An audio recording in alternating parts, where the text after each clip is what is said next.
যুক্তরাষ্ট্রের হিউস্টনে round of 16-এর প্রথম match. মরক্কোর বিপক্ষে কানাডার লড়াই ছিল দেশটির প্রথমবারের মতো কোয়ার্টার ফাইনালের মাইল ফলকের লক্ষ্যে, কিন্তু মরক্কোর পাওয়ার ফুটবলের সামনে 16-এই থামতে হলো সহস্বাগতিকদের।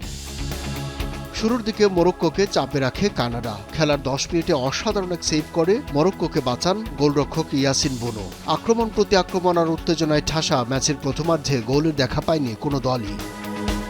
বল দখলে মরক্কো এগিয়ে থাকলেও সুযোগ বেশি তৈরি করেছে কানাডা। কানাডার একটি শটের বিপরীতে মরক্কো শট নিয়েছে 4টি, যেখানে কানাডার 2টি শটের লক্ষ্যে ছিল মরক্কোর মাত্র 1টি।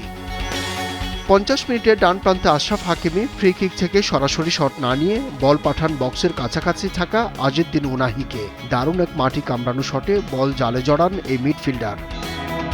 সমতায় ফিরতে মরিয়া কানাডা একসঙ্গে অনেক খেলোয়াড়কে সামনে তুলে আনে, কিন্তু 82 মিনিটে সেই সুযোগই কাজে লাগায় মরক্কো। বল দখলে নিয়ে দ্রুত পাল্টা আক্রমণে ওঠে তারা। দারুণ এক থ্রো পাস গিয়ে পৌঁছায় ব্রাহিম দিয়াজের কাছে। তার বাড়িয়ে দেয়া বলে কোনো ভুল করেনি আজিদ্দিন উনাহি। জোরালো শটে ম্যাচে নিজের দ্বিতীয় গোলটি করেন উনাহি। 2-0 গোলের লিড নেয় আফ্রিকার দেশটি। ম্যাচে ফিরতে মরিয়া কানাডা খেই হারায় শেষ মুহূর্তে।